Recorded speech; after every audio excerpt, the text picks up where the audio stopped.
What's up, everyone? Welcome into a terrible football show. This is episode 12. My name is Oxlight with Sparky3. If you are a normal listener to this show, you probably just now noticed, oh, hey, he didn't do his normal intro. No, I did not. I'm a little under the weather. You might could tell by my voice, so I do apologize for that. I do apologize for any potential coughing throughout this episode. We're going to power through it. We're going to get through it. We're going to keep it moving. We do not have Tyler this week. I think Tyler got a little scared. He bitched out a little bit since Penn State and Arkansas did get paired up together in the Outback Bowl. Because Shane, he came through. He was here. He was ready to throw some hands, but Tyler backed out, man. So no Tyler, just Shane this week. Shane, how you doing today? Pretty good. Excited about this matchup with Penn State. Yeah. I'm here for all the banter, and Tyler stayed at home. So yeah, I know. Tyler's out, man. He got scared. He got scared. Another thing to note with how I'm kind of feeling at the moment, for this episode, Shane's going to probably take a majority of the reins with the script just to kind of limit how much I'm talking, because this Thursday I do have the Lighthearted Gamers Game Awards watch-along extravaganza going on over at youtube.com/Sparky3. So I'm trying not to be a squeaky toy by the end of the week. It's preferably what I would like to not be, especially with some of the stuff that's going to potentially be at the Game Awards. I feel like after the Game Awards, I'll probably be a squeaky toy. But leading up to it, I'm going to try to prevent that from happening. For this episode, we will be recapping Week 13 of the NFL, the final week of college, more or less final week, Week 14, which is the FBS Championships, FCS Playoffs Round 2. And looking ahead for NFL Week 14, which it blows me away that we only have 4 weeks left of NFL football. That's wild to me. It blows me away that we are now at the end of college football. Bowl Mania as well. We're going to kind of look at a few things for that. And then FCS Playoffs Round 3, which is the quarterfinals. We are down to the last 8 teams for the FCS Playoffs. And I got to say, with the last 8 that are left, I really actually kind of hope Sam Houston wins it all, because I feel like that would be a good, middle finger as they're on their way out the door to go to the FBS, because they should be at FBS level next year, right? Yeah. I'm not sure what conference they're going into. Conference USA. Conference USA? Yeah, that was Conference USA's last minute pitch to try to keep their conference relevant since they lost so many teams. Yeah. Which I have to keep up with that. I need to pay attention to where all these FCS teams are coming into. Yeah. But James Madison and I think Sam are both going to Conference USA. But you're right, Sam Houston, and they've been dominant in the FCS level all year. Yeah, they have. So yeah, it'd be only the right way to go out. And number one, right? Either them or James Madison. They're both part of the final 8. So one of the two. I think it'd be cool to see. It'd be really cool to see them in the championship together. You know what I mean? That would be really cool. I don't remember the actual bracket standings if that's gonna be possible, but it would be pretty sweet to see that. I can pull them up. All right, dope. If you could, make sure to go follow us on Twitter at TerribleFB Show, where we have been posting about the Terrible Football Show Bowl Mania. That will be linked down in the description below. You can also check out my Twitter or the Football Show's Twitter, either or. Make sure to join that. We've got up to 15 people right now, which is pretty cool. Let's see how many more we can grow on that. There could potentially be a prize. We don't know. That's going to be up to Tyler, I guess. Tyler's the one that pitched the prize, so I left it up to him to decide if there's going to be one. But make sure to join the Bowl Mania, compete against us in selecting every single bowl game, so that's gonna be pretty fun. And then, like I already mentioned, Lighthearted Gamers, make sure to go give that show some support, as well as Animan Plus and Talk About Movies and Stuff, which, for Talking About Movies and Stuff, we do have 2 new episodes that are actually coming out. By the time this podcast is out, episode 3 will be out, which episode 3 will be about the recent Marvel news involving a new Spider-Man trilogy being on the way, starring Tom Holland and still in the MCU, as well as the first 3 episodes of Hawkeye. And episode 4 will be about the first season of Arcane, the League of Legends animated series on Netflix. Like I said, episode 3 will be out by the time this show is out, and episode 4 will be out on Friday. So make sure to go give those a listen. And lastly, if you want to support us further, the Patreon's a great way to do so. Do not feel obligated, though. Just be a friend, tell a friend that you're watching or listening. Shout out to Andy, our Tier 1 patron. With all that said, Shane, you got anything you want to chat about before we actually jump into all the football stuff? Yeah, real quick with the FCS. Okay. The final 4 teams, or final 8 teams, I'm sorry. The bracket's looking at Sam Houston, Montana on one side, North Dakota State, which aren't they going to Division I after this year as well? I don't think so. Not they're like the one team that is still holding out and just staying at FCS, which is fair. I mean, if you're going to be dominant at that level, might as well stay. Yeah. Unless I don't know, money talks. We've seen that already. Oh, yeah, money talks. Money talks. They're playing East Tennessee State. Yeah. And then you've got Villanova and South Dakota State on the left side, and then Montana and James Madison on the right side. So is it possible for James Madison and Sam Houston to go to the finals together? Yep. All right, dope. That'd be my final pick. I think it'd be pretty sweet to see them go to the finals, considering they're both going to FBS level next year, presumably. I think that'd be a really awesome middle finger to the rest of the FCS. Yep. So Sam Houston and Montana State, the winner of that plays the winner of Villanova and South Dakota State, and then North Dakota State and East Tennessee State plays the winner of Montana and James Madison, and then the winner of those two games playing each other in the championship. Okay. FCS playoffs have been kind of interesting, because it does bring up a lot of questions, if FBS is ever going to bump up their playoff things. I know you kind of pitched that to us. I don't know if it was on the show or just in our group chat about how that could happen, like starting maybe as early as next year potentially. Yeah, they so sometime between this week and I think the end of this month. Okay. I think when the voting's supposed to start. I don't know when they're supposed to come out in public with it, but I know that's when the voting is going to start with the conference. They're doing the conference changes, voting on that to make that happen next year. And they say most likely if that passes, then the playoff vote is also going to pass to where it'll be 12 teams next year instead of 2025. 12 teams, man. I mean, I think that's a good thing. I do. Because it's one of those things, speaking very realistic, no matter if we're at 4 teams or if we're at 12 teams, it's probably Alabama's going to be the highest percentage to probably go to the championship regardless. But at least if you go up to 12 teams, at least it gives an opportunity for other teams to shine. I will admit, it's not the same as it is on FCS level where there's, a lot of talent spread across the board because FBS level is not like that. FBS, it's you have very set talent in certain areas that very well, just it's very clear who is the most talented, the select few. But I still think it'd be cool to have it bumped up to that 12 and give other teams at least an opportunity. Yeah, I agree. Ever since they announced the playoff, 6 or 7 years ago, yeah, I thought they were going to come out and automatically make it at least a 6 or an 8. Right. But they didn't. They came out with 4. And I knew it wasn't going to last very long. I didn't expect it to last this long. Right, because it's been since when did the playoffs start? Was that 2015, 2016? No, it was 2017. Yeah. It was 2016 because that's when Ohio State won. They won the very first one, I believe. Or it could have been 15. I don't know. It's been 6 or 7 years. But, the real question is 12 going to be enough? Because there's been a lot of debate between college football analysts and people around that stations that I've been listening to of what is a magic number? Is it 12, 14, or 16? Because I think, honestly, anything past 16 is too much for the FBS level. I agree. Me personally, I would love to see 16 just because that's over half the top 25. So it gives you a large variety. It leaves open in multiple group of 5 conferences coming in.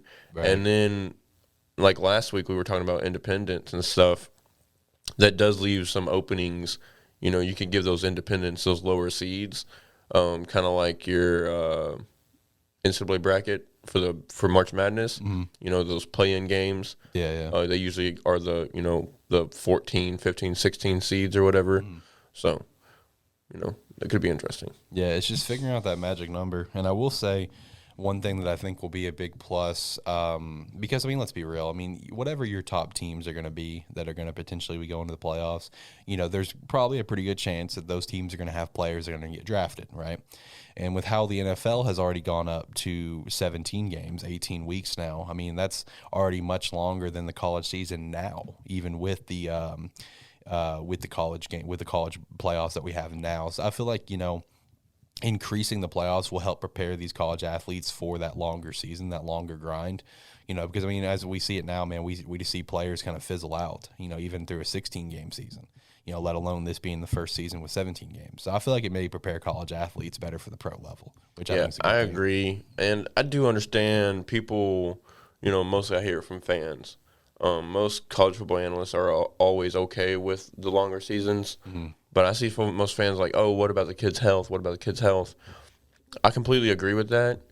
And I understand only a small percentage of these kids go professional, to the big stage. But you got to think most of these kids that aren't going to get drafted, they're going to play some kind of ball afterwards. Right. Whether it's practice squad, going to be Canadian League or some kind of league. Or this new USFL, whatever. Yeah, so XFL when it comes there's a back. lot more players playing after college football than people like to think. Yeah. And I think it just prepares them for that. So, and plus, as a casual fan, why wouldn't you like more football? Right. Because I read the stat the other day, college football has the longest offseason of any sport. Of any sport.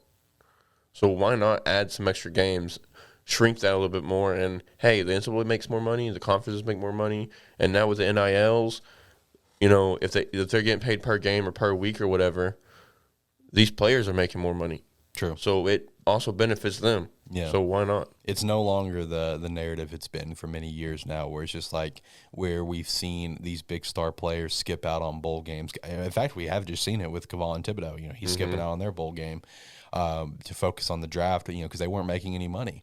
But now that players have the ability to make money at the college level, you know, it really changes the landscape of how things are going to go forward. Yeah, and also speaking of that, there's like 3 or 4 Oklahoma players that are skipping out on the game. I can imagine. I can imagine. But anyways, looking forward, I was wanting to talk about maybe some of our NFL awards. Oh yeah. Choices here, like your MVP, Rookie of the Year, Offensive Rookie of the Year, Defensive Rookie of the Year, right. Coach of the Year, things like that.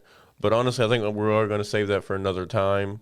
I need to do more in depth on stuff like that for my research. Yeah, I need to as well. I mean, there's still MVP is the tough one. I mean, there's still a couple players that I may pitch. Like I may still hammer Kyler Murray, which was one of my preseason ones. Matt Stafford, kind of on the fence about, but I would need to do a little bit of research. I feel like for defensive player though, I mean, I feel like it's down to like what 3. I mean, I feel like it'd potentially be Myles Garrett, T.J. Watt, or Trevon Diggs, in my opinion. At least right now. I'd have to do research in case I'm forgetting something. And I think Trevon Diggs, you know, you were talking about, before we started the show, we were talking about kind of who was our NFL Defensive Rookie of the Year. Right. And you said Patrick Surtain. I totally forgot about Trevon Diggs. Trevon Diggs is actually a second-year player. He is. Yes, I thought he was a rookie. No, he's a second year. He was drafted last season. I okay. I thought he was a rookie this whole time as well until like literally 3 weeks ago. I looked it up. I'm like, oh shit, he was 2020 draft. My bad. Huh. Yeah. Yeah, so for defensive rookie of the year, I think it's probably going to be I think the leading is probably Patrick Surtain. I mean, I can't think of other defensive rookies that are completely just balling out right now. Is it 2020? Am I right on that? I'm about to make sure. Because I thought he was drafted this past year. Drafted 2020, ranked round 2, pick 51 to Dallas. Yep. Okay. Yeah, so for defense rookie. Well, no, that was last year because I guess you're right because 2021, the next draft would be the 22 draft. You're right. Yeah. So yeah, it was last year. Yep. So out of the 21 draft, I mean, I still think it's gonna be Patrick Surtain is the leader, but it's a TBD at the time being. You know, like I said, I'll have to do more research on that. I'll do more research and figure it out. But Tyler just sent me this thing or is this in the thing in the group chat about Arkansas Penn State? Let's see what he sent. It's just predictions. Oh, okay. So this I don't know what site he's getting it from. I guess it's from ESPN. They have Arkansas winning 31-28. Mm-hmm. But Vegas has Penn State. Last time I checked, had Penn State as a 6-point favorite. Oh, okay. So we'll see. Yeah, we'll see on that one. But anyways, moving forward, you got previous week predictions. Alex, you went NFL 10-4 this week. I like it. Your overall is 114, 71, 79-1. Shout out to the Lions. Yeah. College this week, you went 0-1, which unfortunately all 3 did. Yeah, just that Cal USC. That USC Cal game kind of fucked all 3 of us. College overall record still continuously to do awesome. You got 72-48. Last week in the FCS playoffs round 2, you went 5-3. Your overall is 10-6 on that. Tyler, you went. I know you're going to be listening to this when it comes out on Thursday since you're not here. True. He's loyal. Yep. So a little shout out to that. But your NFL is going to be 7-7 last week. You did the worst out of us 3. Congratulations. See the smack talking started. Yeah. You got weeks of it, Tyler. Get ready. Yeah. You got what 3.5 weeks of it? Yeah. NFL overall, you went. You are 108, 85-1. College last week, as I stated before, you were also 0-1. Overall college, you're under 500, 57-63. Those 3 weeks, man, fucked you. FCS Playoffs last week, you went 500 with 4-4, and you still continue to be overall with the playoffs at 8-8. So 500. Hey, it could be worse. It could be. Could be worse. Myself, I went 11-3 in the NFL. I think my best week yet since I've been with the show, including a 6-1 stretch at noon, which was really good.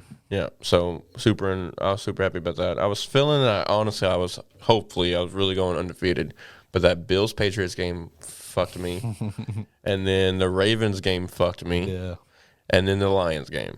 The Lions. Those are the 3 games I lost. Shout out to Tyler for actually having the balls to pick the Lions. Those are the 3 games I lost, and just imagine that. That's a last-second touchdown. Yep. A 2-point conversion. Yep. And a game where they ran the ball the entire game. Yep.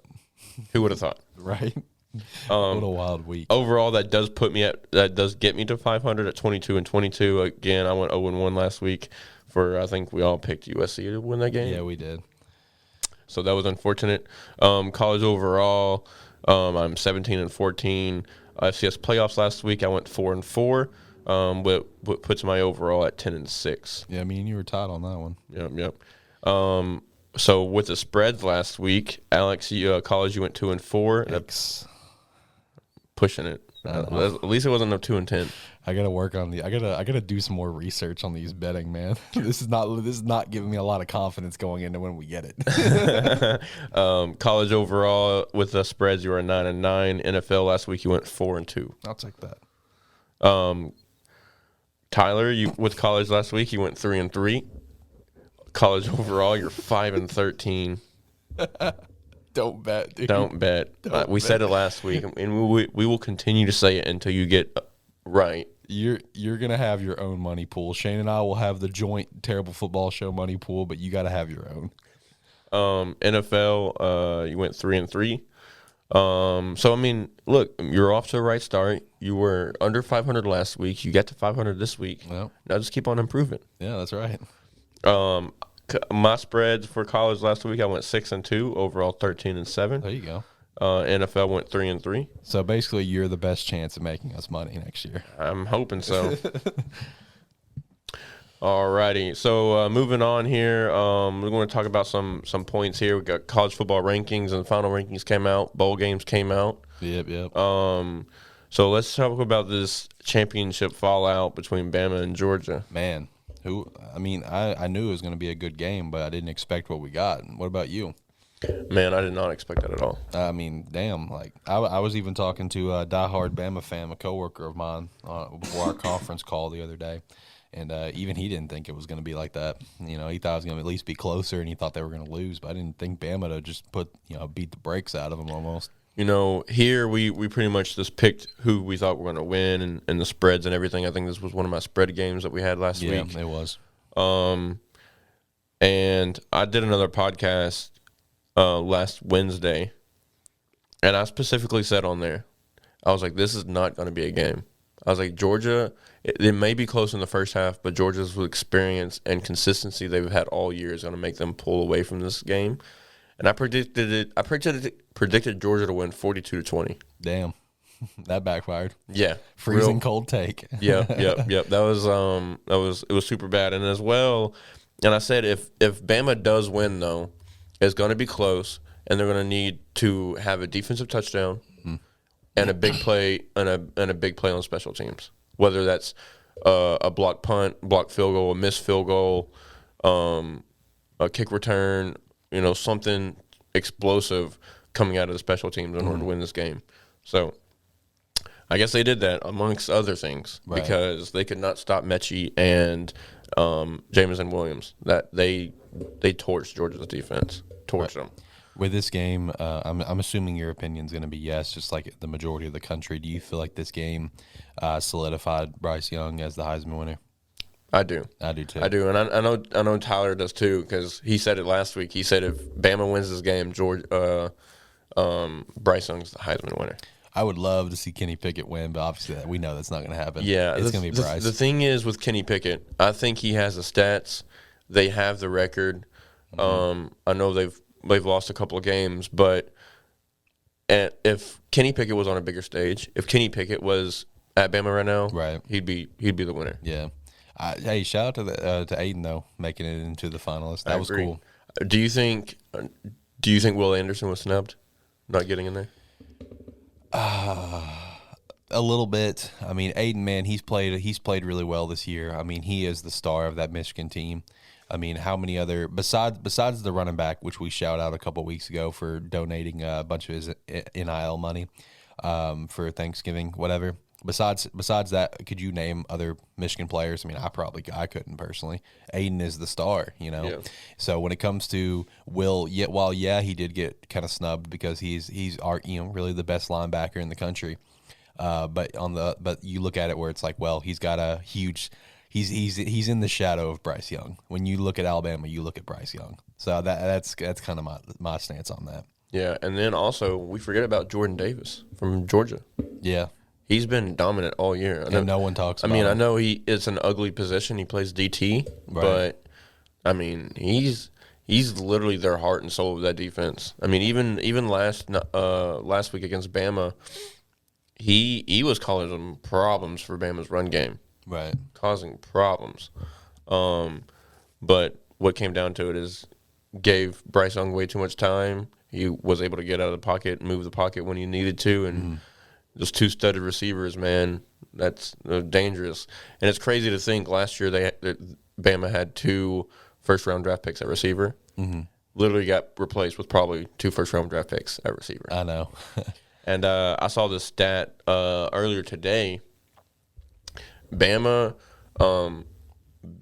first-round receivers since 2015, Bama's had 11. That's wild to me. The rest of the country's had 0. That's wild to me. Like, if you would have said that to me 10, 15 years ago with how Bama ran the ball, I'd have been like, you're fucking out of your mind. Right. You're out of your mind with 11 first-round receivers going in, 7 years? I'd have been like, you're crazy. So let's talk about moving on a little bit about these college football rankings. Do you agree with how they had it with Bama 1, Michigan 2, Georgia 3, Cincinnati 4? Initial knee-jerk reaction, no. But after getting a chance to sit on it and think about it, yes. Because at the end of the day, Alabama did beat the number 1 team in the nation who was undefeated and looked unstoppable. So like I said, knee-jerk reaction, no, I did not think it was done right. I thought Michigan needed to be 1. But after sitting and thinking about it a little bit, I thought they kind of nailed it right. Because, again, that is the number 1 team that has looked unfreaking stoppable. Like, that is a team that I'm pretty sure no one thought they were actually going to lose that game. So, like I said, after thinking about it, yeah, I feel like they kind of hit it right. I mean, it sucks that Cincy's still setting at 4, but, I mean, you look at their schedule, man, their schedule sucks. They've only beaten 1 good team this year, and they've struggled against a lot of shitty teams. Yeah. So, I mean, overall, this number 1 Bama, 2 Michigan, 3 Georgia, and 4 Cincy. I feel like they hit it right. Knee jerk no, but last setting on it, yeah, I think they get it right. What about you? I will disagree. Okay. Because what I said 2 weeks ago, when we were doing the picks of the Big Ten championship game, and I said if Michigan wins convincingly, they should definitely be in. That's fair, right? They did because it was 42-3, I think, or 42-9, one of the two. I don't. So remember. In my opinion, they beat what at the time we thought was the best team or one of the best teams in college football, Ohio State, and beat them pretty convincingly. Right. Because that moved them up to number 2 after beating Ohio State, and then coming in and beating an Iowa team that, I mean, even me, frankly, I thought Iowa could actually pull that win off. And put up a fight. Yeah. But Michigan said, nah. Right. Sit back down. The big house is here. And put them back in their seat and won convincingly. But unfortunately, I guess I'm going to be with one of these people that think it's kind of a money setup here. They did not want to see Bama 2, Georgia 3, and have another rematch right off the bat. Right. That's probably a factor, yeah. So I think they tossed these things out there and made people debate on, we thought Georgia was this massive best team, number 1 team all year. super consistent. No one could beat them, and Bama came out and dominated them. Right. So, boom, they're automatically number one. But in my opinion, I would put Michigan 1, Alabama 2, Georgia 3, Cincinnati 4. Mm-hmm. That would have been my top 4. But, again, I think it just comes down to College Football Playoff Committee did not want to see a rematch first round of playoffs. So, looking forward to when the playoffs do get expanded. I will say that. It's going to make these conversations a lot more interesting because there's so many other factors to consider. Yeah. So speaking of, and I've also got a question. With these playoff games being played in bowl games, do you think it kind of demeans or kind of like undermines the meaning of these bowl games? Because you've got Cincinnati and Alabama playing in the Cotton Bowl, which is traditionally a very good, traditionally rich bowl game. Right. Same thing with the Orange Bowl. Same way with the Orange Bowl. Mm-hmm. But you think this college football playoff has kind of undermined these big bowl games. And I know moving forward with possible 12 teams, there's not going to be enough bowl games to cover everything. Right. And they're not going to want to dilute the pool anymore that they already have, creating more bowl games. So they've been talking about the teams that are in the playoff, up until you get to like the final 6 or 4 or whatever, it'll be home away games. Right. So a couple things. One, if they do go ahead and do the expansion, some other bowl games to be added are actually the ones that I highlighted here. Obviously, Fiesta Rolls and Sugar for sure will be considered playoff bowls. I think the Peach would probably be one, the Alamo and the Citrus. After that, I don't know. I'd have to look at it. But I think those would all be considered like bowl games. But does it diminish it? I feel like it does. Kind of a tough comparison. But think of it kind of like I think it was the last time the Patriots went to the Super Bowl, right? AFC Championship game, they just won it, whatever. They hand the AFC Championship trophy to Bill. Bill takes it and immediately just hands it to someone else. He doesn't give a fuck. It's kind of the same thing with these bowl games. It's like, oh, cool, we won the Orange Bowl now. Well, who gives a fuck? It's round 1 of the college football playoffs. We still got another game to go. Who gives a fuck that I won this? Especially if you go to the college football playoff championship and you lose. Then it's like, oh, cool, we won the Orange Bowl. That's fucking cool, but we lost the championship. So, yeah, in a way, I do feel like it kind of diminishes these bowl games to a point where it's just like, I would rather them just like not have bowl games as part of the playoffs. But if they expand the playoffs, I feel like it's gonna be kind of impossible because there'd be a lot of bowl games that get shafted, and these traditionally really notable bowls like Fiesta, Cotton, Orange, Rose, and Sugar, they'll all just get like a bunch of kind of slack off teams while all the good teams are in the playoffs. So it's a weird fine line that NCAA is trying to walk on about trying to keep the bowls like this cool thing in college football, as well as trying to balance the playoffs. See, I'm actually going to move with probably something I'm probably going to get hate for if any traditionally college football fans listen to this. And don't get me wrong, I love the tradition of bowl games, right? I love it. Like it's dear to my heart. But the best thing, in my opinion, for college football moving forward, I think, is to completely get rid of all playoff games to be bowl games. Ooh, spicy. It just goes straight into – now, I'm fine with neutral site games. Maybe for, of course, like the semifinals and the finals. Mm-hmm. I'm fine with that because that allows, to have even fans, right? Kind of like your Super Bowl, right? It's always a neutral site game most of the time. Right. Unfortunately, last year Tampa Bay won in Tampa Bay. That just happens. First time ever. Yeah, first time ever. And then like this year with the it's in LA. It's in the Rams stadium. And both the LA teams could potentially go. We'll see. Yeah. That's talking for down the line, but looking at all these bowl games here, you get the Fiesta Bowl with Oklahoma State, Notre Dame. Rose Bowl, Utah, Ohio State, which is intriguing to me. Talk about shocking that Oregon got the shit beat out of them twice by Utah. Yeah, see, and that podcast I shot last Wednesday with Nooner and Forrest, shout out to them. Thank y'all for having me on that show. We talked about this, and they both went. I convinced them to all go Oregon. Oh no! Unfortunately, because the last couple of years, right, the only team that Oregon really would ever lose to is Utah, right? And then they would always play them again in the championship game, right? and always bounce back. Their bounce back against them were like they were undefeated when losing to them in the regular season. So it's like there's no way it's going to happen again.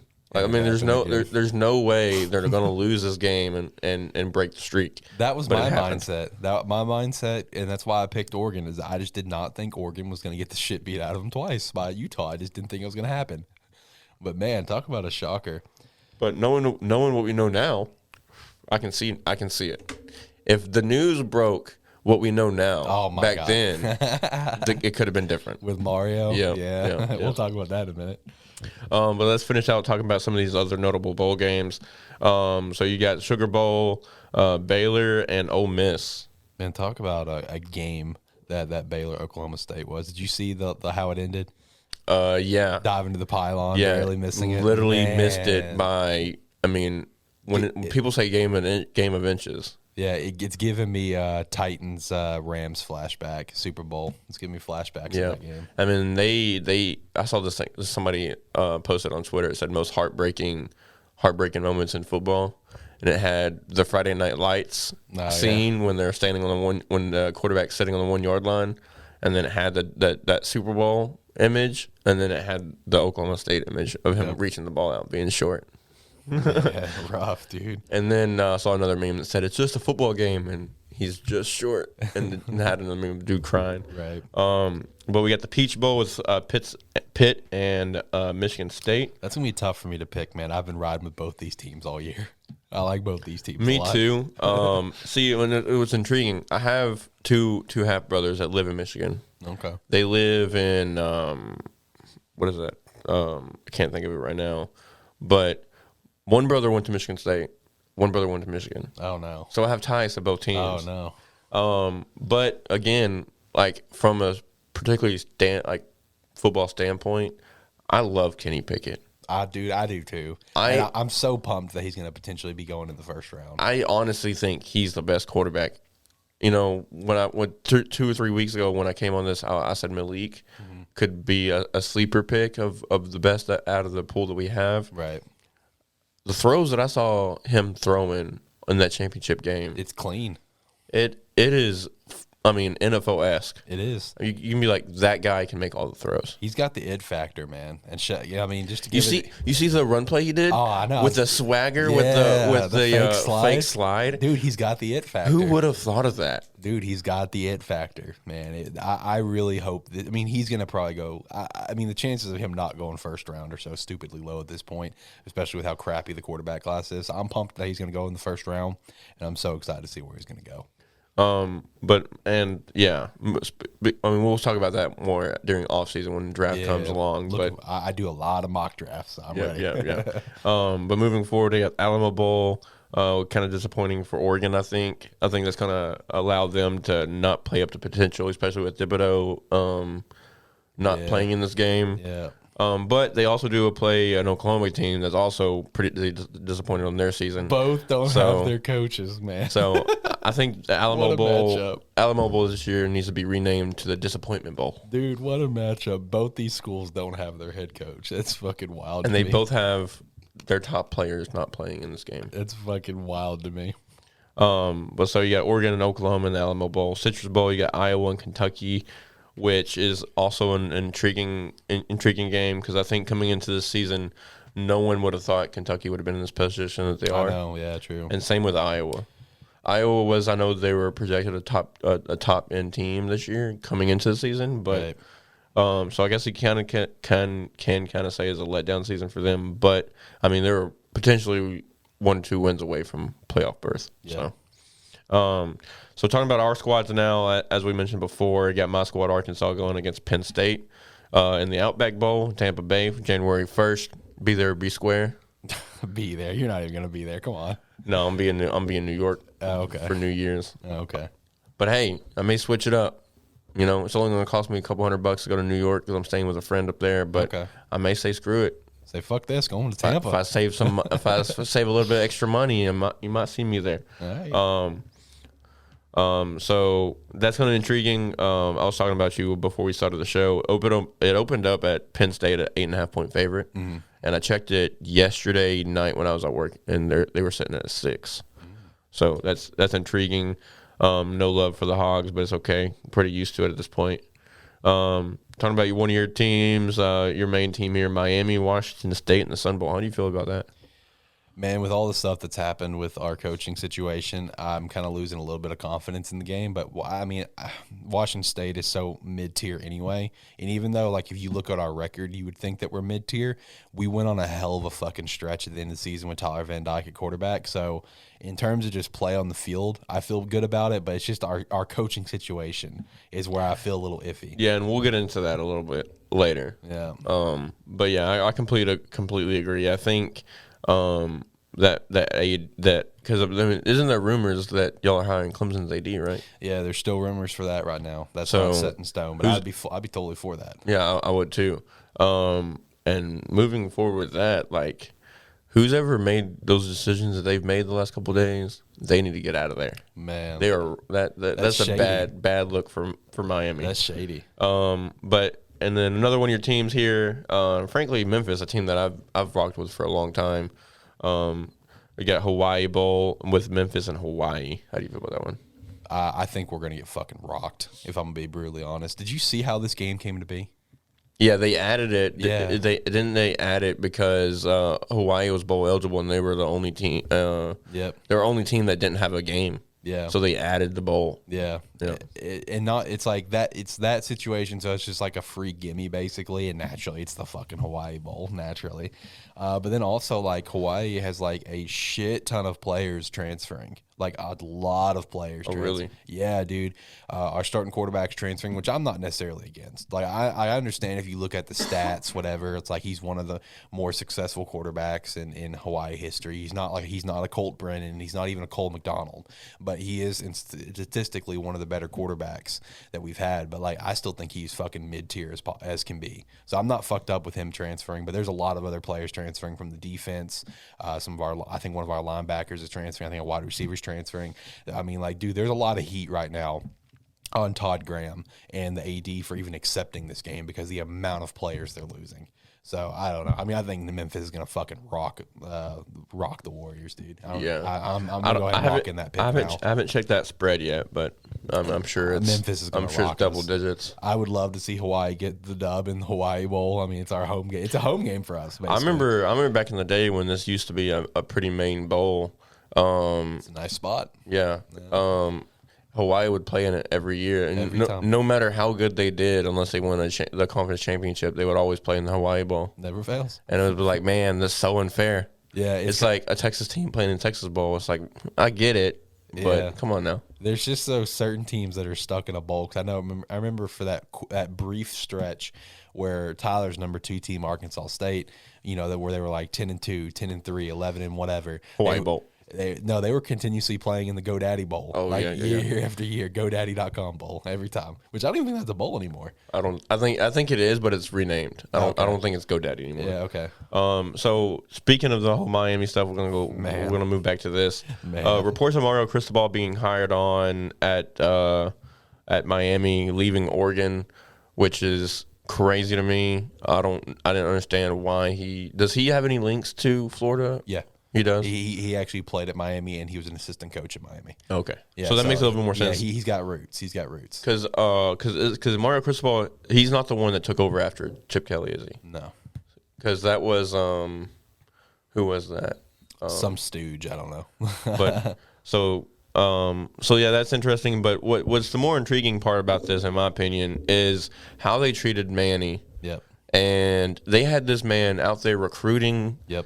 Recruiting for the University of Miami while they basically had Mario Cristobal either on the phone or in Miami signing his contract to be the new coach. Yeah, all these reports were coming out that Mario was going to be hired as the next coach, and Manny was still our head coach. It wasn't, and then after it was like official that Mario's head coach, then they fired Manny, and that's scummy to me, man. Like, don't get me wrong, I'm not a massive fan of Manny. I mean, I appreciate a couple things that he's done. Like, I appreciate that 2021 class, because I'm not joking. That 2021 class of ours class is not, the 2020 class, sorry.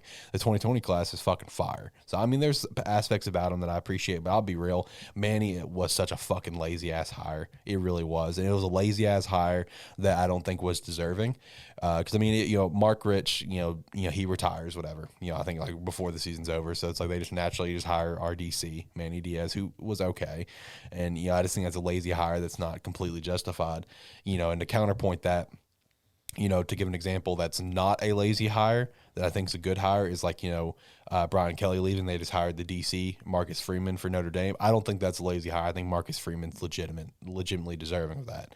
But in Manny's case, I just didn't think he was deserving. I just thought that was a lazy-ass hire. I think it was a bridge. That's all I thought it was. Yeah, I mean, going back to the worst coach in Arkansas history, John L. Smith. Yeah. With Bobby Petrino leaving the way he did Lazy with his hire. accident. Lazy hire. They just like, okay, bring up John L. Smith, who has somewhat experience as a head coach, but he's our special teams coach. Let's go ahead and bring him on as head coach. Right. Which I think that was a disgrace at the time to our offensive defensive coordinator. Right. I thought one of them was going to be it, but they hired the special team coach. Which, I totally get hiring a special teams coach as your head coach. 100% I get it because you're dealing with players on both sides of the ball, right? Totally get it. But if you're like an average tier special teams coach, like why are you getting the head coaching job just for that when you're mid tier as it is? Yeah. Because I mean, one thing that some people forget is John Harbaugh, very successful NFL coach. He was a special teams coach before he got the head coaching gig. So I mean, special teams coaches, like, they can be a good head coach, but if you're a mid tier special teams coach like John was, why are you getting the job? Yeah, I agree. That was lazy. Especially how good our defense was that year, that previous year, and how explosive our offense was. Right. Like, clearly one of those should have been. I would have been even okay with even another position coach, running back coach, receiver at the time. But anyways, moving on. So with hopefully Miami gets all this bad juju out of there. And look, I will say this: Miami is really stepping up to the plate, try to make us relevant again in football. Because with this situation, we have bought out Manny's contract of $8 million. We have bought out Mario's contract of $9 million, and then we are also paying Mario $8 million. So that's a lot of money that Miami is putting out to make this happen. Do you know what his contract is right now? Mario's, yeah, it's a 10-year deal. I think it's 10-year, $8 million a year. Okay. I just figured there'd be, and there has to be some special stuff in there after, probably, like especially what you see with the USC contract and all that. But I would love to know what it is. Yeah. So moving on, also with new AD coming in as well for Miami, you got Dan Radikovic. Dude, I don't know. Radikovic. Yeah, he's rumored to be hired for Miami. So he's rumored to be hired. He's currently Clemson as an AD.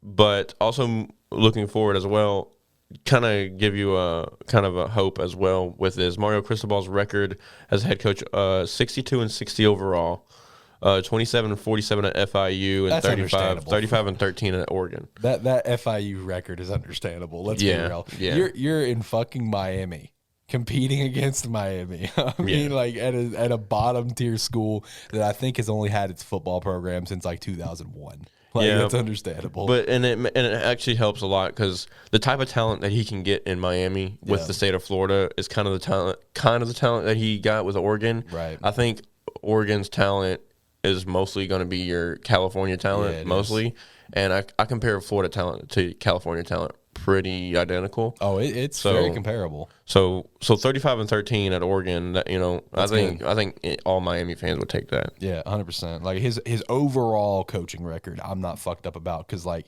I said, you turn around and you're like, well, he was 27-47 at FIU. That makes sense. Yeah. So speaking of that, with Mario Cristobal moving on, Oregon's got a coaching vacancy. Yeah. Here's some notable coaches that I've heard names floating around. I'm sure you have too. You got Justin Wilcox at Cal, which that'd be an interesting hire. You got Chip Kelly at UCLA, which I don't think he's pretty content there. I don't think he'll ever go back. I would love to see him go back. Yeah, imagine the comeback. Yeah. Oregon's your number 2 squad, so I'm kind of curious your take on who you would like to see. I would love to see him come back. And frankly, this list here, Brian Harsin is interesting. Because I believe that he came from Oregon to Auburn at some point. And plus, he's an Arkansas State guy, if I'm not mistaken. So that's an intriguing one. I would like that. Matt Campbell was also intriguing, but I thought he just hired. I mean, I figured he just signed a new contract, didn't he? I haven't seen if he signed one.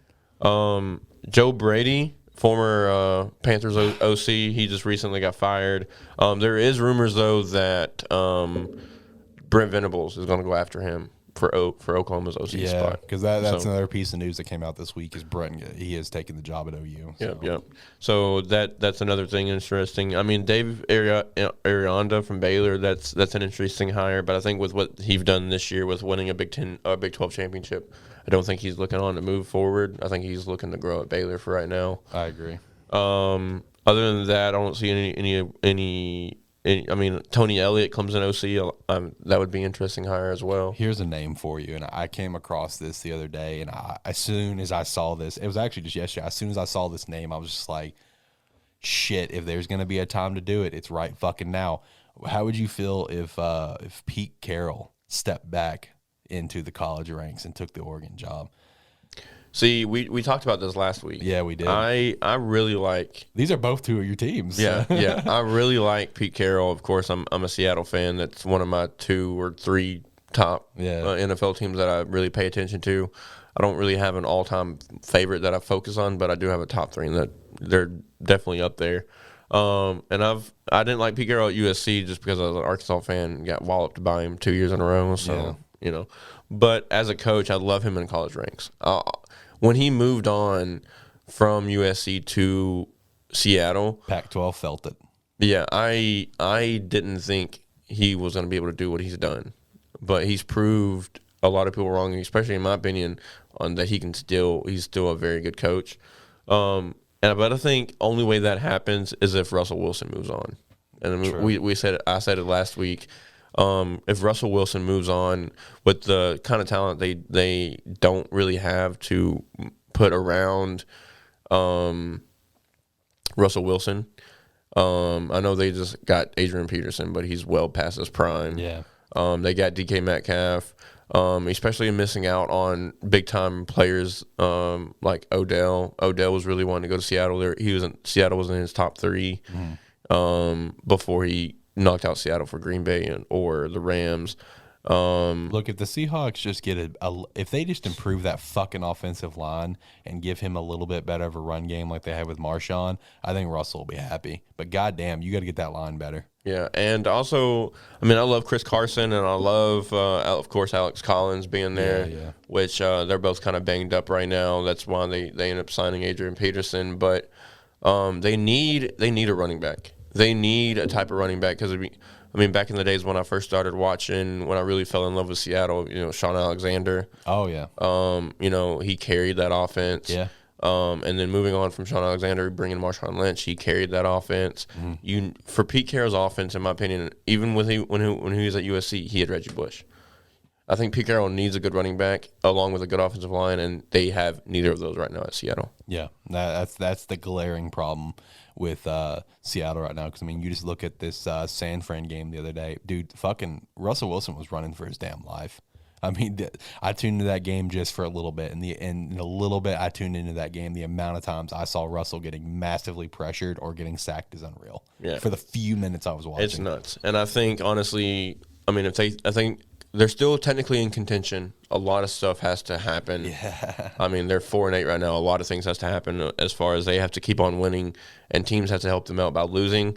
But they're not out of it. I think right now there's only one team that's out of playoff contention. I think that's just due to the division that they're in. Because technically, even the Lions are still in contention for playoffs, which is fucking funny to me. Which is outrageous. But yeah, I think it'd be a great hire. Kind of brings a different perspective. Pete Carroll's been traditionally a defensive kind of mind, in my opinion. Right. When he went to the Super Bowl those 2 or 3 years, defense was the legion of that. So. It kind of bring a new perspective with Oregon because every time I think of Oregon in the last 10, 20 years, it's been high-powered offense. True. High-powered offense. And that's something Pac-12 has been lacking is defense. So it'd be interesting. But moving on, we did announce, or we did say earlier, Marcus Freeman got hired as Notre Dame's head coach. Yep. I like the hire. I do like that hire. I think he was the anchor of that Notre Dame defense. Yeah. And I saw his introductory to the team.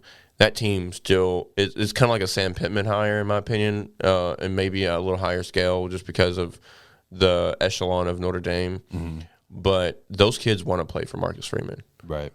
The welcome that those players gave him when he walked into the building when the AD announced to the players that he was their coach was phenomenal. Speaking of Sam, did you see he got like Coach of the Year for Region 2 for something? I don't know. Yeah, so it's America's Coaching Association's Region 2 Coach of the Year. There you go. So what they do, they pick a couple of regions. I think it's 5 regions. They pick the Coach of the Year for that region, and then out of those 5 teams, out of those 5 coaches, the Coach of the Year is picked. But I think it was announced earlier that no, I guess that was a Brewers Award. Never mind. Alabama's OC won the Brewers Award. But Coach of the Year is coming up soon, so looking forward to that. I think he is Coach of the Year. We've won 8 games, we won 7 games in 4 years, and we won 8 games this year, possibly 9 with the win over Penn State. So we'll see. Speaking of it a little bit earlier, Heisman final thoughts with the Final Four being announced with Bryce Young, a quarterback Alabama, Aiden Hutchinson, of course, the defensive end Michigan, Kenny Pickett, quarterback Pitt, and then C.J. Stroud, Ohio State. In my opinion, I think it really comes down to those 3. I think CJ's out of it just because of how Bryce played in that championship game and Ohio State not being in the championship game. If I had to go ahead and put my prediction out there right now, which I will. The Heisman will literally find out this Saturday. God, man, this time has gone by so quick. The order that I have them on the script is the order that I think they'll be in. I think it'll be Bryce winning, Aiden second, Kenny third, and CJ last. I do. I agree somewhat. I'll switch Pickett and Hutchinson just because they don't give much love to defensive players. Now, would I love to see that? Yes, that is my dream realistic scenario. Keyword dream realistic. Still being realistic, knowing Bryce is going to win. But I don't know. I have a feeling that Aiden's going to get second, but we'll see. Yeah, I agree. I think with that win, that the way he played against Georgia, I think it just solidified him as the Heisman runner. Thankfully, I've been saying it for weeks since the first time I came on this show. There's been yet a player to solidify himself as number one guy for Heisman, and Bryce finally did it. One of the last weeks in college football. Now I still think there's still going to be an asterisk on this season just because, there was never that kind of face. There's never a kind of like that wide pool of talent. Right. From start to beginning. But yeah, I agree. Bryce Young definitely should take it. So moving on to a little bit of NFL talk here. Big Ben announced that most likely this will be his final season. He'll be retiring after this year. Hey, man, hell of a run. Hell of a run. Last man standing from your class. Philip and Eli both, rode off into the sunset. So, hey, hell of a run, man. A hell of a run that is expected, dude. He's got that fucking Drew Brees, Peyton Manning noodle arm, in my opinion. It's there. It's time. It's time. Yeah, and it's kind of crazy because, he's 3-4 years younger than Brady. He's 38, 39 right now. And he's younger than Aaron, and Aaron's fucking slinging it. It ultimately just comes down to how you take care of yourself, and we see that. Yeah, and you also got to think the Steelers over the years, when they've won, they've had a good offensive line. Yeah, but majority of his career, he's not had the best offensive line. Yeah. And some argue even when they won their Super Bowl with Jerome Bettis, that Jerome Bettis won them that Super Bowl. Right. But, it's neither here or there. I thought he should have been retired after his neck injury. I saw him coming back after that year. He played really well for a little bit, but I think after that season he should have retired. But I respect him for coming back and playing as long as he has. Yeah. But at some point, you guys got to know when your body's done. Yeah, and like I said, it just comes down to taking care of yourself because, the reason Tom is at the point that he's at 40 plus and still playing phenomenal is that he takes such a huge investment in taking care of his body with a TB12 and everything that he does. I mean, it's kind of like Russell Wilson. We saw a report earlier this season, I think, or in the offseason, that Russell literally spends $1 million a year on just focusing on taking care of his body between the right foods, the right, people to help him, like personal trainers and doctors and stuff.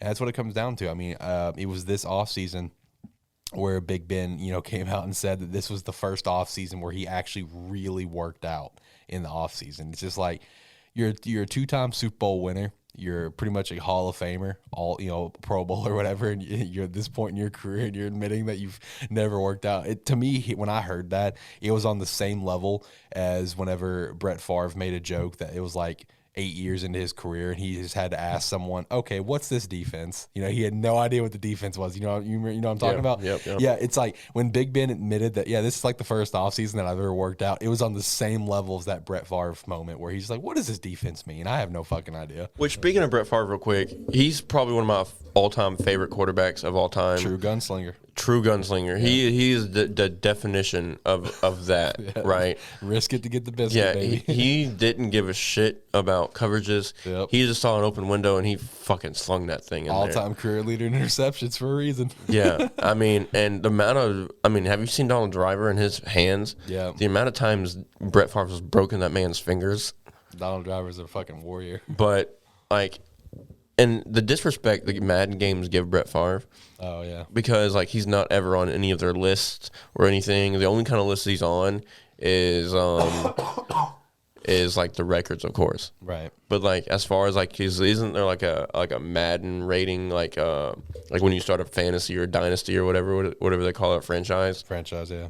The Hall of Fame points. Brett Favre's never on there. No, he's not. Ever.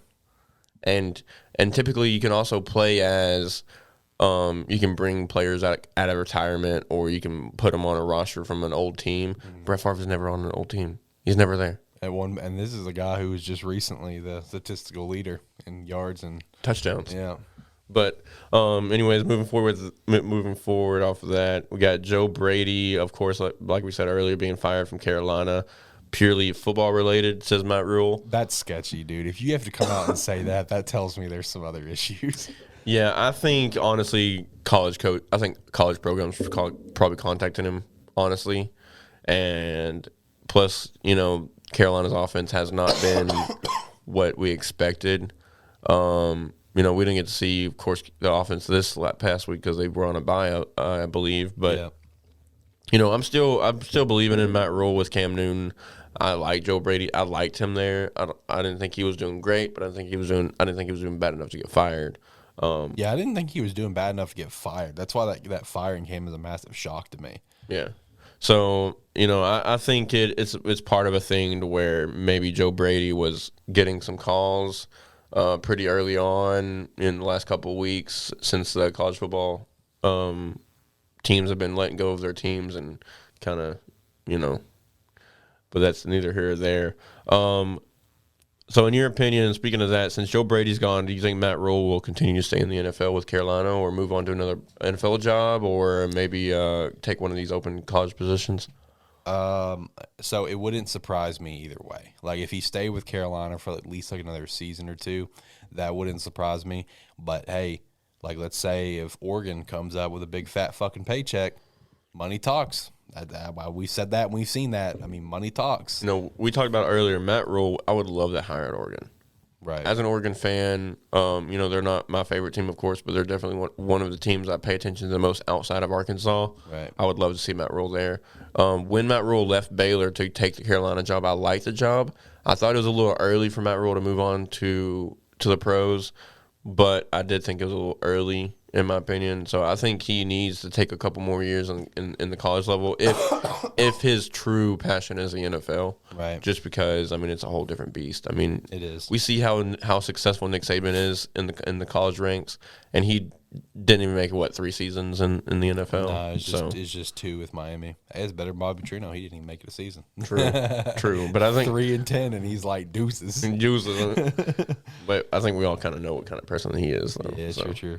So Lions get their first W. Man, I was actually watching that game too. I mean, shout out to the Lions, dude. Huge moment. Shout out to Dan Campbell for dedicating the game ball to like all the Oxford shooting. Obviously, I'm sure everyone has seen that by now. T's and P's with that situation. But man, talk about a gimme for that final score, dude. That was such a blown coverage in my mind because like watching that TD throw, like I feel like that was a gimme. Like it wasn't like as it wasn't as climactic as you thought it would be. But hey, shout out to Lions. Yeah, I was actually caught. I was on my way home from work. I got off work at like 2-3 o'clock Sunday afternoon. I was on my way home and I was listening to the Buzz on the radio, and of course they have NFL games every Sunday. And literally, I got in my car, turned it on, was backing out, pulling out of my job, and they announced the score. They said, he drops back, he's got a guy open, and announced it and everything. And I was like, no way this just happened. Right. No freaking way, because because it brought me back immediately to our podcast last week when Tyler picked them to win. I know. And I was like, no. What a bold pick that worked out. And you know what's sad is that, dude, it's games like that. It's that stupid shit that happens with Minnesota where it's just like people don't look at other aspects of Minnesota for them actually having some decent things going for them. Because, like, I'm trying to pull it up right now. Like, have you seen Kirk Cousins' stats for this season? Mm-mm. Dude, they are so good, and no one's fucking talking about it. Like, it's unbelievable how good they are so far. So let me see if I can get it up real quick. I'll also try to bring it up on this other screen. So the dude is thrown for 3,300 yards, 25 TDs, and only 3 fucking interceptions. He has a 106.3 passer rating. That's phenomenal, and no one's talking about it because it's the Vikings and it's Kirk Cousins.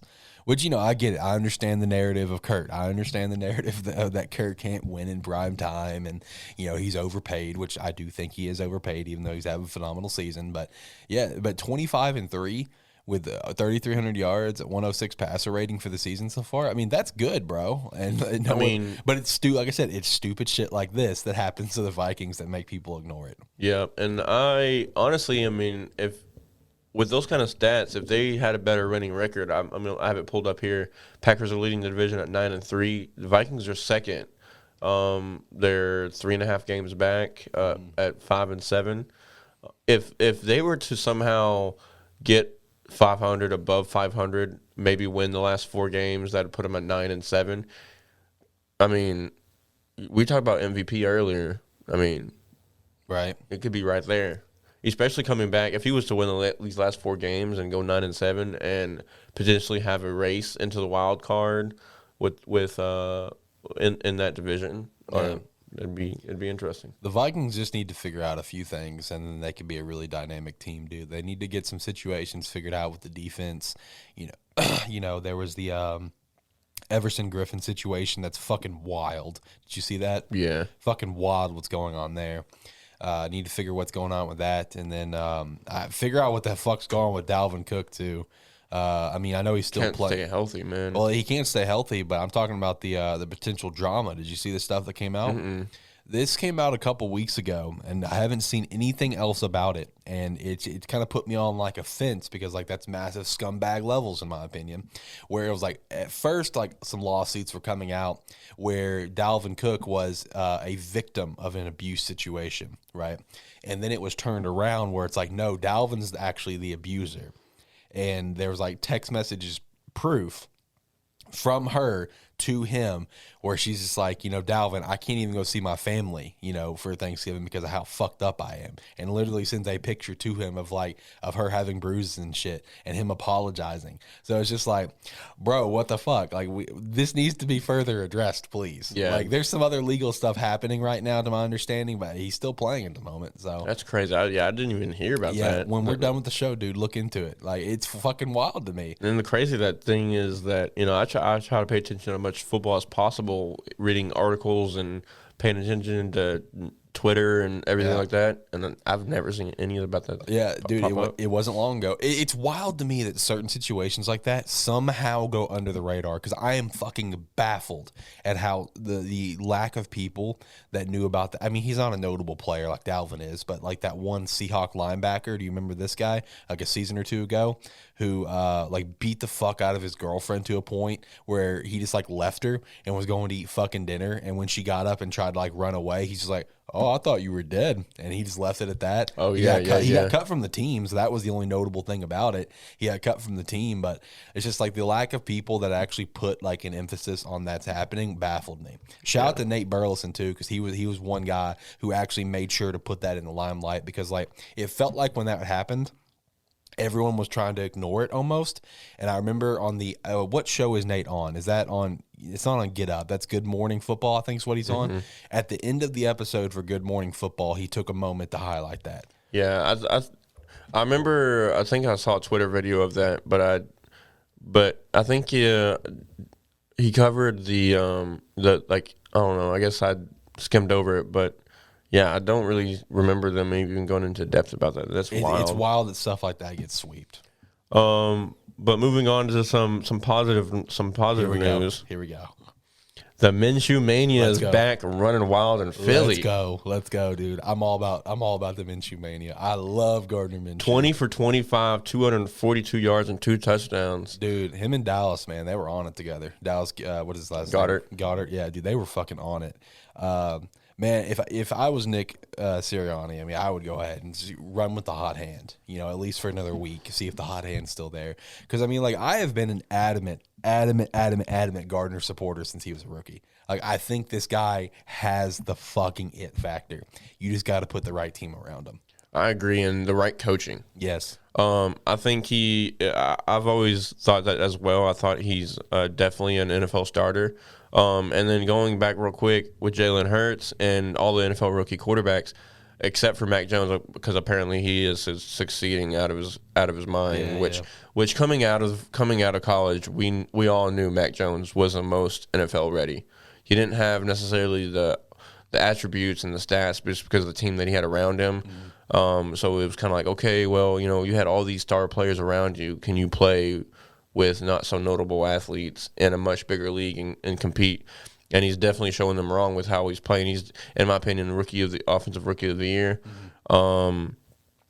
But in my opinion, most of these teams, and they go so bad, they need to take a look at what Andy Reid's done with Patrick Mahomes. Right. Let him sit under Alex Smith for a year or two.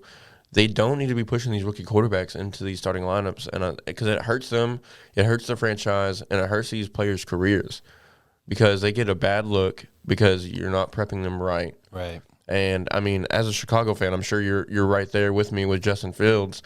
Now, let alone that again, that coaching staff is not what it needs to be. True. But still, if you just said, okay, Nick Foles, let's go out there. You're the veteran. Go play, or even Andy, y'all two go play.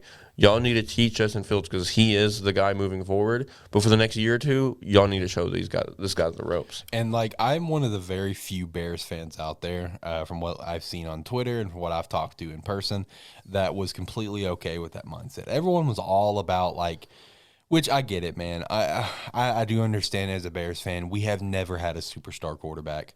I get it, dude. The last superstar quarterback that we had was Sid Luckman back in the fucking 40s. I fucking get it. We won a superstar quarterback. I understand. But so everyone, they get this guy and they think he's the superstar and they want to put him out there immediately. But it's just like, I think I'm one of the few Bears fans that was totally okay with the Andy Dalton start train. I really was. Because you got to keep in mind with Andy Dalton, he is a multiple-time Pro Bowler. He has passed for over 4,000 yards multiple times, all while playing in Cincinnati, a place that is kind of tough to win in. I mean, Andy Dalton is a proven starter. He's a proven player. I mean, he led multiple AFC North championships for Cincinnati. Like I don't have any problems with Andy. I have problems with our offensive fucking scheme. And it played out how it did, where he got hurt and just came in. But, I mean, the narrative that you're pitching right now, that's a narrative that I'm always going to be for pretty much 9 times out of 10, is let your rookie sit. Unless you're in a situation like Mac, that is a perfect fucking situation. Good line, decent backs, decent receivers, 2-star tight ends you just signed, good defense. That's a perfect situation for him. Yeah, right? and adding on to that, I mean, Mac was drafted, towards the end of the 15, yeah, towards the end, middle of first round, to where you knew he was going to get a good team around him to where he could succeed. When you're drafting in the top 10. Chances are the team's going to suck. Yeah, and there's bigger holes than just a quarterback. Yep. So then you need to just take one on the chin, take a season or two on the chin. I know people say, oh, that's tanking. You want to put the best player out there. Right. I understand that. But when it comes to longevity for that player's health, that player's mentality, because football is just as much as a mental game as it is a physical game. If you go out there and start these quarterbacks, more particularly quarterbacks, skill players a little different with running backs and receivers, but when you put these rookie quarterbacks in these positions to not only get hit over and over and over again and put them in bad positions, but then they're going to have all these fans, all these people that think they know what they're talking about and downing this guy. And as much as NFL players or pro athletes, period, say, oh, they just put on the backside, they're on their phones just as much as we are. They see the talk. Yeah, they see it. 100%. They see it. They will come out in a press conference and say, no, I don't pay attention to that stuff. And I would say in those situations, I'd say maybe 3 times out of 10, they actually don't pay attention to it. I guarantee it, especially this current. You got to think all these young players in the league now, dude, they're younger than us. They're on their fucking phones. They see this shit. Yep. Like, maybe if it's an older player, yeah, maybe he can say, yeah, I don't pay attention to the noise, and he's being fucking legit about it. But, like, dude, I'd say 7 or 8 times out of 10, these players, they see what's being said about them 100%. There's no way they don't. And that's one thing that's kind of turned me off from the NFL, just because it's turned into this thing to where, like, they don't really give a shit, but they just say, okay, well, the fans are mad at us, so we're just going to do what they say. Right. Is what it kind of feels like when I'm all about, if you really want to succeed in whatever you're doing, you need to do what's best. And in my opinion, that's always going to be the best 10 out of 10 times, or 9 out of 10 times, excluding like Mac Jones and Tom Brady. Right. In those situations. And then, of course, Russell Wilson coming out in his second year and going to the Super Bowl. Yeah. But, those players are, once in a generation type stuff. But moving on to some quick news. You got Corey Davis having a season injury, tearing his muscle core surgery. So he's season injuring. He's going to be out for the rest of the year. Prayers for you, man. Keenan Allen placed on reserve for COVID list, as well as Jordan Love COVID list. Marlon Humphrey out for the season with a torn pectoral muscle. That's one that we're going to have to watch for, because that's going to be a big blow for Baltimore as they try to make a playoff push. As somebody that's played quarterback for, flag football leagues and kind of taught myself on how to do that, man, that whole area, just when it gets sore, it hurts. I can't even imagine tearing it. But Logan Thomas also, prayers out to those two. Logan Thomas is out with a possible ACL tear. Yeah, I haven't actually seen the official news yet. All I saw is that it's probable ACL tear, which sucks. Quarterback turned tight end. He's actually played pretty good ball as a tight end for Washington this year. Him and Tyler Heineke, man. They've done pretty well. I don't know when it was, but Kenyon Drake came out. Do you see that? Kenyon Drake came out and blasted NFL refs on Twitter. I'm just going to add this real quick because he was pretty much horse collared. Now, technically, by the penalty, it was not a horse collar, but I saw this. Somebody grabbed him by the back of the jersey and pulled him down, and then another player rolled up on him and he broke his ankle. Oh yeah. For the second year in a row. So T's and P's and prayers out to all those guys. Hope they have a good recovery. And get back soon healthy. So moving on here, we've got some Week 14 college games recap. Conference USA Championship, San Antonio, University of Texas San Antonio beat Western Kentucky. Shout out to Bailey Zapp. Hell of a season, my friend. Yeah. I love Bailey Zapp. He's a great quarterback. One of the greatest quarterbacks no one will ever know. Yep. But watch him go like 6th round and then go on to be a fucking superstar in the NFL. I can definitely see it. Watch definitely see it. So MAC championship, Northern Illinois beat Kent State. There you go. Sun Belt, Louisiana beat Appalachian State. Mountain West, Utah State beat San Diego State. Shout out to Blake Anderson. Shout out. I give him so much credit. You know, when I first came on this podcast, I wasn't really paying attention to him. I was just kind of focused on his 2 bad losses that he had. Right. Not realizing at that point that he was 8-2 and in a position that he was. And I didn't think he could get over the hump and win a conference championship in his first year there, but he did it. Hey, so man. shout out to him, man. Hell of a run. All glory to you, man. American Conference, Cincinnati, of course, beat Houston in a pretty convincingly way. Yeah, that's the big thing, is that it was convincing. Yeah. So and I even said that last week. If they barely won that game, say in the last second or in overtime, I could definitely see them getting screwed in the playoff. But they won it convincingly. Convincingly, they did what they needed to do to get in the playoff. Pac-12 championship, Utah beat Oregon. Again, one of my most surprising things, I called it last week, I thought Oregon's record upholding with bounce-back games after losses was going to continue against Utah. I didn't think they want to get blown out again, especially it was, 38-10 this time when they played earlier. It was 38-7, so just couldn't get it done. Big 12 championship, Baylor beat Oklahoma State by 6 inches or less. So heartbreaking there. I was pulling for Oklahoma State. I was looking to see some chaos when it came to that game, right? With the playoff, especially if Cincinnati barely won. But shout out to Baylor winning Big 12 championship, ACC championship. Pitt beat Wake Forest. Love that. Love me some Kenny Pickett. Wake Forest. Shout out to their quarterback as well. Hartman, a great quarterback as well. He'll probably is he coming out this year? I don't think so. Let me look them up while you keep running. Okay. Big Ten championship. Michigan beat Iowa pretty convincingly, which they needed to do in order to stay in that number 2 spot. If they lost that game, they were definitely out. But, SEC championship, again, surprising for me. Alabama beat the dog out of Georgia. So now they're just Georgia. They're not the dogs anymore. It's just Georgia because Alabama beat the dog out of them. So Week 15 games outlook. We're going to look into some predictions here on FCS playoffs. Sam is a redshirt sophomore, by the way. Okay, so he'll be around. So he can come out if he wants to, but I think he'll probably be around maybe to honestly his senior year. Give him a couple more years. Let him have another couple more good seasons. Maybe he could push for a first round pick in a couple years. Oh, definitely. I definitely can see that. So the only Week 15 game we have this week is, of course, the Army Navy game. Naturally, they do it every year. Every year. Week 15 is these two. Do we want music? Sure. What color? Let's roll with one. I'm gonna go with my go-to. All right, sounds good. All right, so predictions here. We'll start off with some. You want to start off with the Army? No, we'll start off with the FCS. Okay. FCS round 3 quarterfinals. You got Montana and James Madison, which you've already announced it here earlier. I'm gonna go with James. Madison. Tyler is going with Montana. Going Montana. Yep. When I first looked at this game, I was gonna go Montana, but I've actually swapped. I'm gonna go James Madison. There you go. That's my one emotional pick. Yeah, it's your one emotional pick. You only get one. East Tennessee State versus North Dakota State. Give me the Bison. And Tyler's going with the Bison as well. Yeah, I'm gonna make a trifecta there. I'm continuing with the Bison. They're continuing to show dominant. I can't even speak right now. They're showing to continuously be dominant in the FCS. South Dakota State and Villanova. Give me South Dakota State. Tyler's going with Villanova. Yeah, I'm really surprised on how well Villanova's playing right now. Right. I know they played Penn State pretty close earlier in the year. But, yeah, I'm still going to go with South Dakota State. I love their quarterback.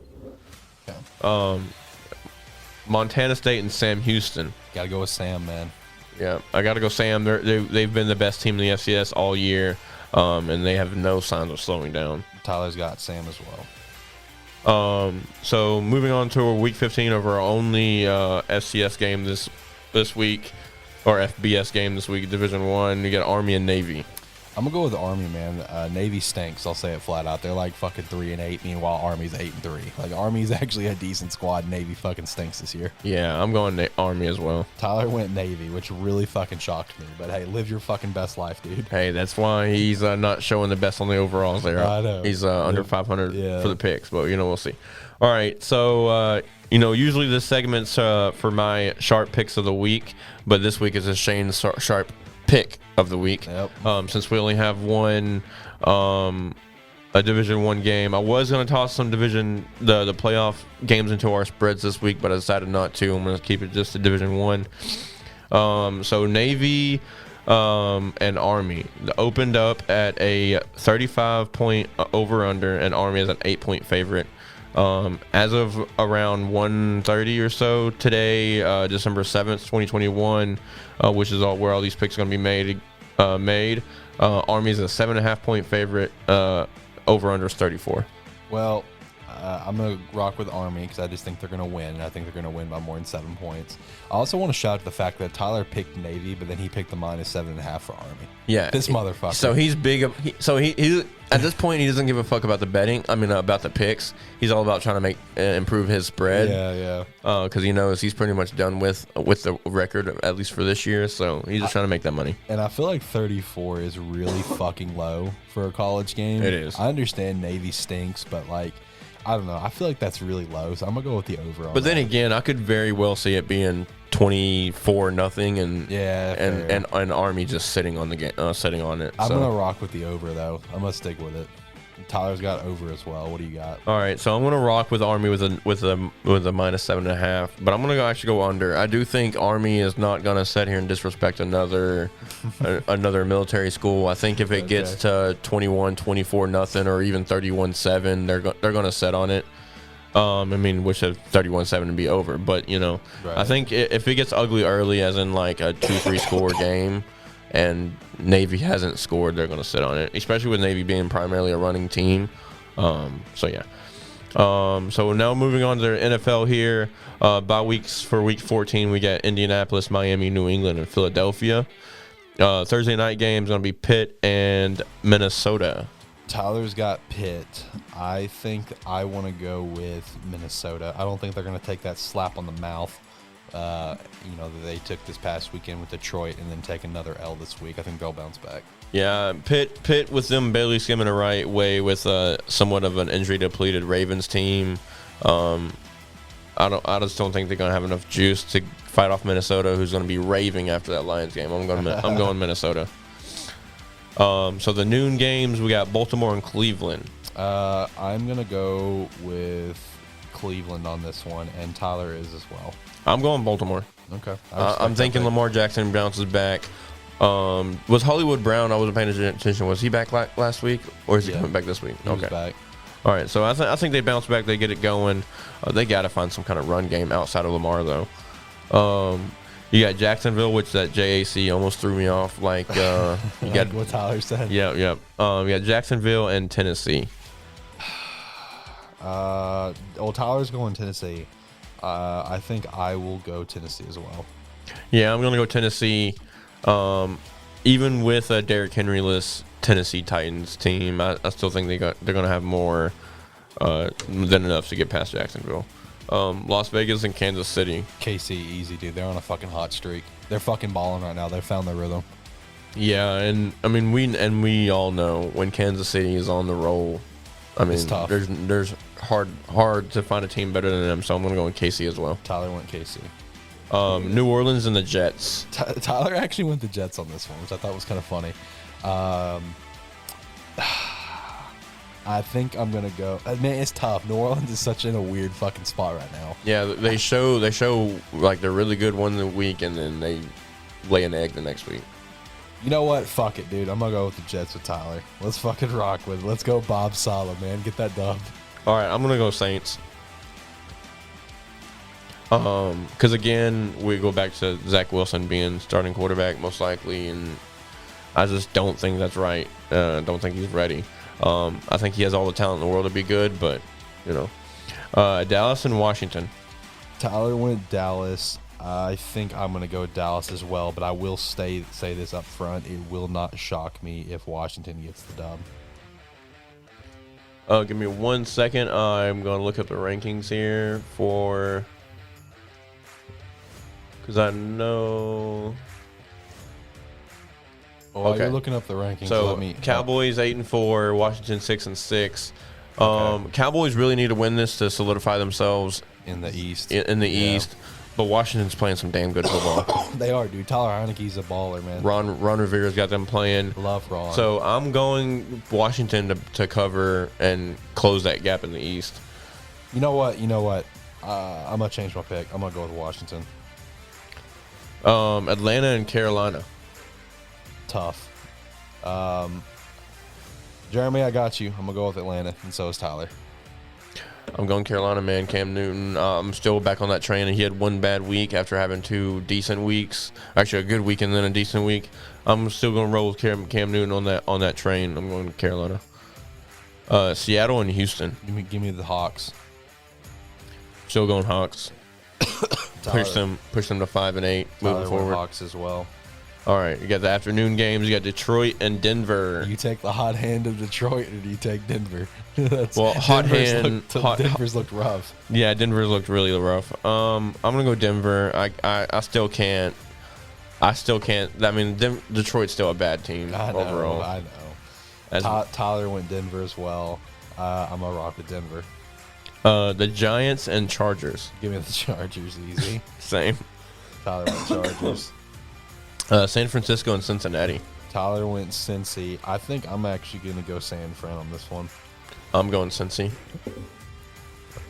This is going to be a tough one. Buffalo at Tampa Bay. I want the record to be known that Tyler voted against his team, and he's picking Tampa Bay here.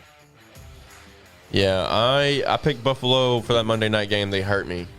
I was pulling for them against New England, Tom Brady's old team, but I can't go against Tampa. I'm going with Tampa Bay.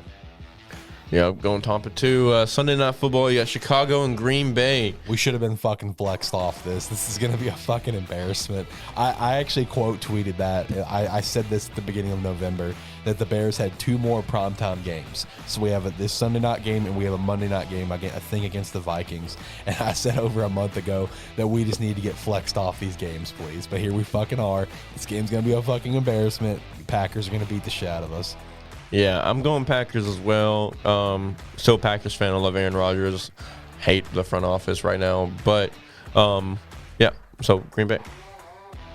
Tyler went Green Bay as well. All right, Rams and Arizona, Monday Night Football. Give me the Cards, babe. I'm going to keep rocking with this train until the fucking train derails.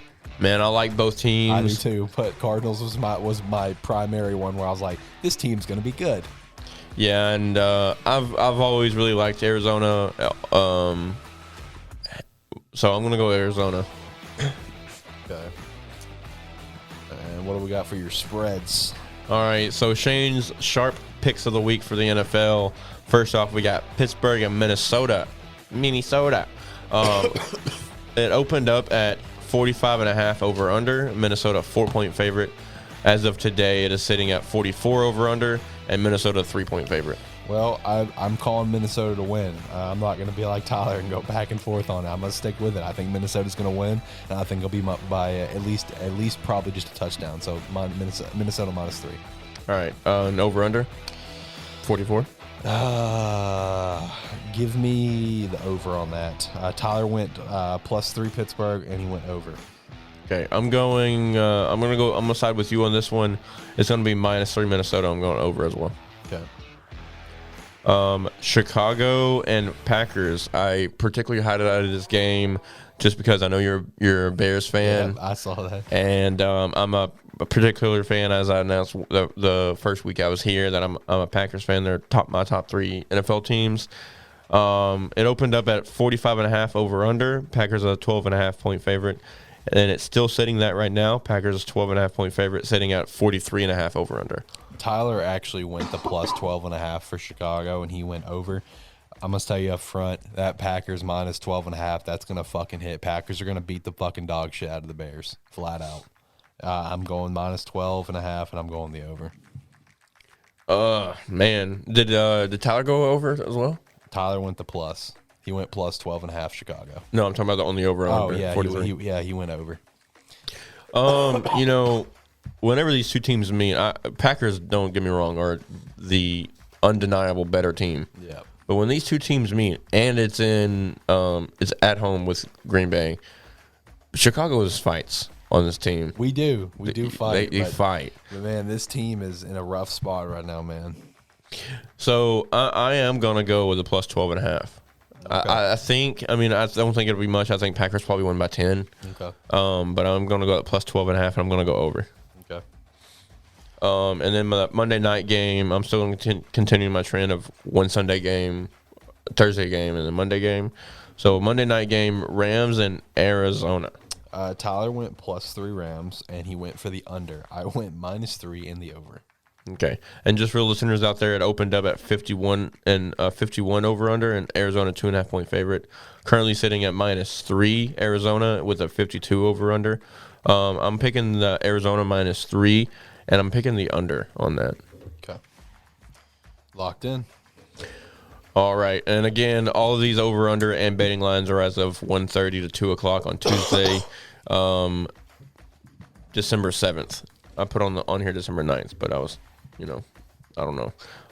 So keeping up with yours and Tyler's terrible fantasy league standings. Nate still sitting at first, 10-3. J Mac 10-3. Joe, I almost said Joe Brady. Brady at 8-5. Jimmy 8-5. Tony 7-6. Tyler 7-6. Dave 7-6. And Trash is on the rise. That's right. At 4-9. That's right. We growing, man. We growing. I also want to shout out one of these games. Let me pull it up because, dude, Nate's team is stacked, right? And Nate, dude, he got the dog shit fucking beat out of him. I just pulled up the final score. At least it got a little bit closer. But he lost to Jimmy 226.82 to 175.70. He got the dog shit beat out of him. And whenever I screenshot it and sent it to Jimmy, just because I thought it was fucking hysterical, the score was Jimmy was sitting at 223.82, and Nate was literally sitting at 48 points whenever I fucking screenshot this. And this is while most of Nate's players were actually already playing.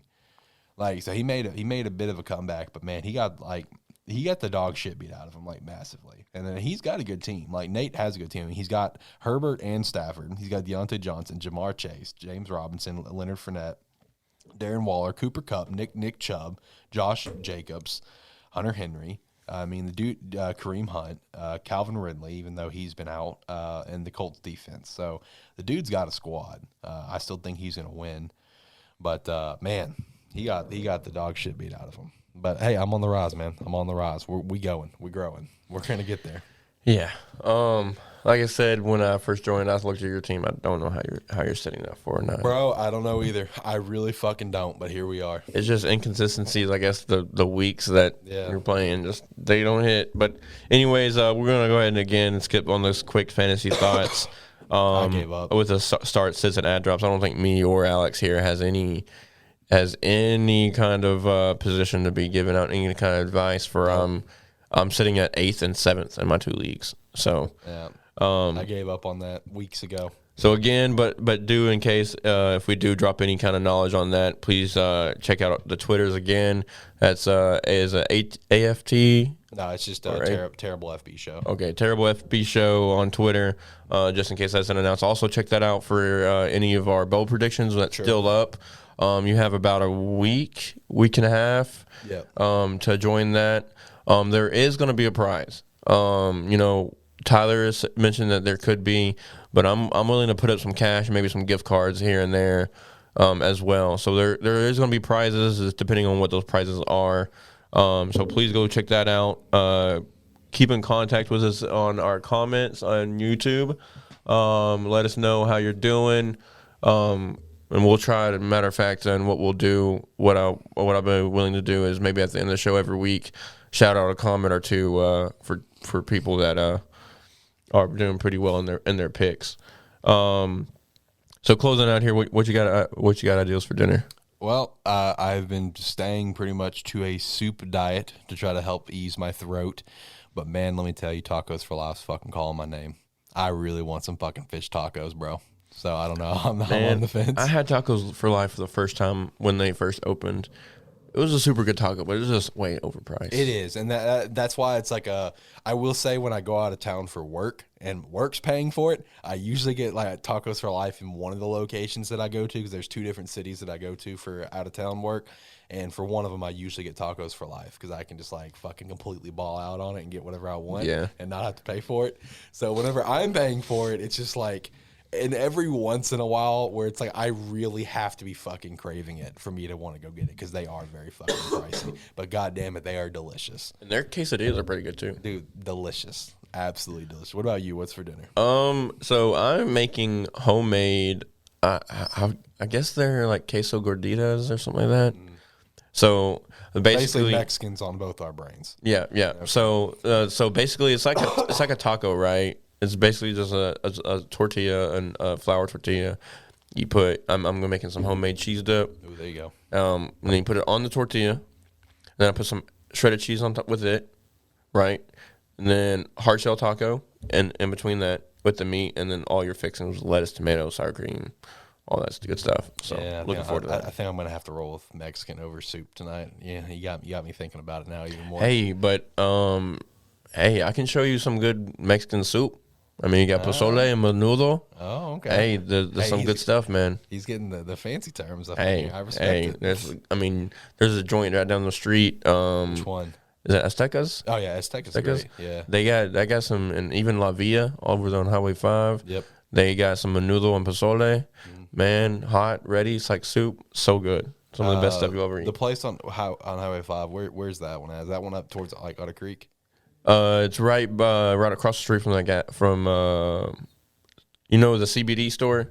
I think so. And then the liquor store is right across the street from the liquor store. Okay. And then I haven't been to that one. The one a little bit further up the road from that. Las Palmas. I love that fucking place. Place is fucking divine. Okay, go a little bit farther up. It's right before you hit the exit. To enter, like if you're driving on Highway 5, right before you get to the gas station to exit onto I-30 or no 430. There's this place that's like in a little like a shopping center. It's called La Tapatía. That place is probably the best place around. Okay. They got some, that torta I ate last week here. It wasn't from there, but they have some good ass tortas and burritos. Okay. But again, that'll close that out here for us, guys. This is episode 12 with myself, Shane, Alex. Hope you feel better, man. I appreciate taking the reins, dude. I really don't want to be a squeaky toy by the time Thursday comes around. No, you're good. I'm always happy to help out, and hopefully I did all right. No, you did phenomenal. You did phenomenal. Shout out to Shane. Shout out to Shane for taking the reins this episode. I appreciate it because I'm telling you, if I would have took the reins like normal and ran through the script, my voice probably would have shot in the middle of the episode. All right, again, guys, don't forget to check out Lighthearted Gamers. They're going to have their live stream for the Game Awards on YouTube. Go check them out. Yep. Also, all of the other podcasts, Anime Plus. What's the other one? Talking about movies and stuff. Talking about movies and stuff. Yep. Go check that out. Check out myself on Twitter. _I am Razor or Shane Marks with 3 S's. Again, check out our bowl predictions. Prize for first through third is going to be available. Shout out to the Patreon, everybody that listens to the show, and we're out of here. Yeah, and hey, we appreciate you guys listening. If you made it all the way to the end, you're an absolute legend. Until next time, guys, I'll see you next time. See ya.